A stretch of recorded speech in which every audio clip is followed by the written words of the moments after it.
Hai sobat semuanya, kembali lagi di channel Story Kisah yang menceritakan tentang cerita rakyat, cerita mistis maupun cerita fakta. Oke, sebelum masuk ke dalam ceritanya, jangan lupa di like, komen, dan subscribe dulu dari channel Story Kisah. Dan jangan lupa klik tombol loncengnya biar kalian bisa mendapatkan update terbaru lagi dari channel ini. Oke, so langsung saja. Judul dari cerita ini adalah Ajal Sang Pelaku Pesugihan Babi Ngepet.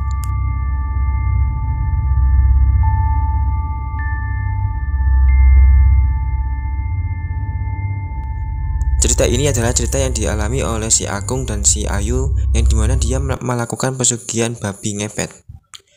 Dan ini adalah suatu upaya mereka yang ke-8 kalinya. Dan adapun percobaan pertama mereka lakukan karena desakan ekonomi.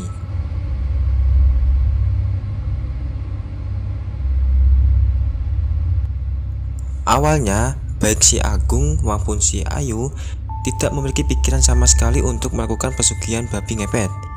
Ayu sudah terbiasa mengurusi pekerjaan rumah, dan si Agung bekerja di sebuah pabrik gula yang berada di kota mereka tinggal.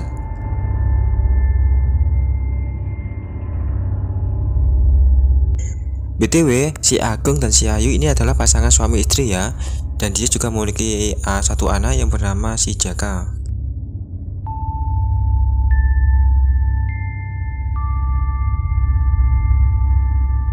Kenapa mereka melakukan pesugihan babi ngepet? Itu dikarenakan semua berubah ketika goncangan ekonomi pada pabrik tempat Agung bekerja yang dampaknya adalah gelombang PHK besar-besaran. Agung yang saat itu sudah memiliki jabatan bagus, dia harus tersapu bersama ratusan pekerja lainnya. Peristiwa menyedihkan ini membuat si Agung harus luntang-lantung mencari pekerjaan lain. Ia sudah mengirimkan lamaran ke 5 perusahaan berbeda, tapi tidak ada satupun yang membalas. Si Agung itu berasumsi bahwa penolakan yang terjadi dalam upayanya mencari pekerjaan diakibatkan oleh usianya yang hampir menginjak 45 tahun.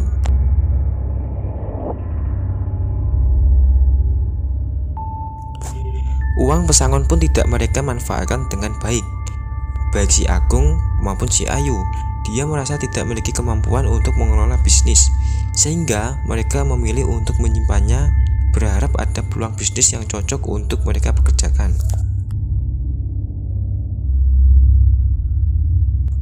Nasib berkata lain, uang pesangon mereka yang semakin menipis tidak diiringi dengan usaha mereka untuk mendirikan sebuah bisnis manapun. Agung dan Ayu malah menggunakannya untuk membeli barang elektronik juga perabotan rumah tangga.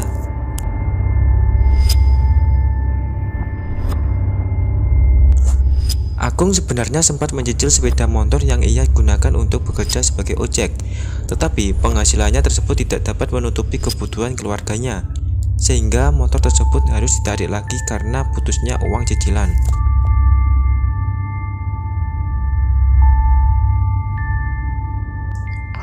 Sebagai kepala keluarga, Agung bingung melihat keadaan perekonomiannya yang kian memburuk. Semua itu diperparah dengan anak semata wayangnya yang bernama Jaka. Sebentar lagi dia duduk di bangku SMP yang dimana memerlukan biaya. Karena ekonomi yang semakin memburuk, mereka memutuskan untuk melakukan pesugihan babi ngepet. Berkat bantuan seorang dukun yang dikenalkan oleh teman lama Agung, Agung dan Ayu berada di sebuah situasi yang dapat memulihkan keadaan ekonomi mereka. Pas kebetulan di desa mereka baru saja kedatangan sepasang suami istri. Sang suami adalah pensiunan tentara dan sang istri adalah seorang wirausaha yang menjual busana muslim. Agung dan Ayu menjadikan mereka sasaran pertama karena asumsi bahwa orang baru tidak tahu apa-apa tentang tempat tinggal mereka. Ternyata benar saja, upaya pertama mereka tidak sesulit yang mereka pikirkan. Dalam waktu kurang dari 3 jam, mereka bisa mendapatkan hampir 10 juta rupiah.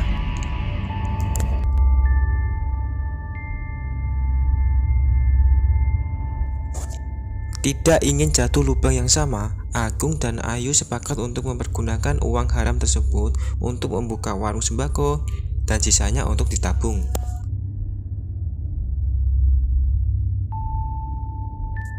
Nah, setelah dia melakukan pesugihan babi ngepet, kehidupan mereka semakin membaik.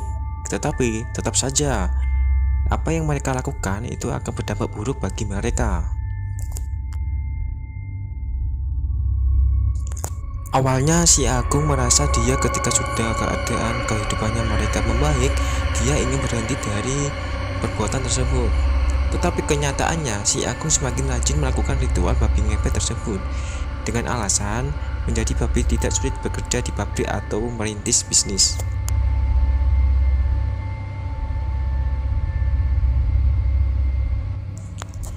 Ayu sudah mencoba menghentikan Agung, mulai dari menasihati hingga memohon-mohon. Hanya saja upaya yang sudah ia lakukan berkali-kali tersebut dibalas oleh pukulan atau tendangan berkali-kali. Tak jarang Ayu menjaga Tamaram Lilin dengan keadaan berlinang air mata. Seperti malam ini, ia sudah tidak tahan dengan perlakuan Agung terhadapnya, meski ia sungguh menyayangi keluarga kecilnya itu. Agung tiba di rumah sasarannya, rumah Ibu Jamilah namanya. Ia mengincar rumah tersebut karena baru genap 2 bulan ia ditinggal wafat oleh suaminya. Tanpa seorang anak, hanya seorang asisten rumah tangga yang setia.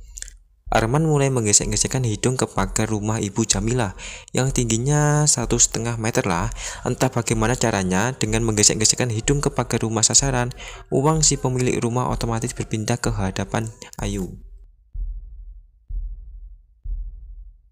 Di hadapan si Ayu, uang pecahan 100.000 berserakan, tetapi wajahnya sama sekali tidak menunjukkan kebahagiaan. Ia memikirkan keselamatan si Agung dan perasaan anak semata wayangnya, Jaka.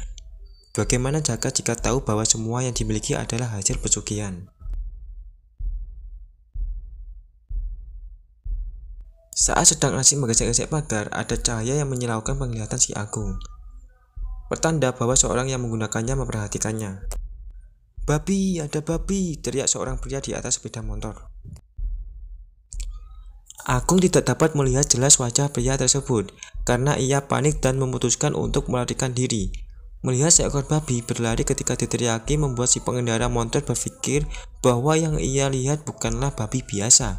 Ia kemudian mengacu sepeda motornya untuk mengejar si Agung sambil berteriak untuk memberitahukan bahwa ada babi ngepet di sini. "Babi ngepet! Ada babi ngepet!" Teriakan tersebut cukup keras untuk didengar sebuah desa yang setiap malam diselimuti keheningan. Warga pun kaget atas peringatan itu dan spontan mengambil benda yang ada di sekitarnya untuk mengajar si Agung yang lari kocar-kacir. Kesempatan si Agung untuk bisa melarikan diri semakin kecil karena ia melihat jumlah warga yang mengejarnya semakin banyak dan beberapanya membawa tali dan senjata tajam. Agung tak tahu harus berlari kemana. Ia hanya mencoba mencari jalan yang sekiranya tidak ada orang. Meski begitu, upayanya untuk menghindar dari amukan warga desa harus gagal karena tembakan dari senapan angin.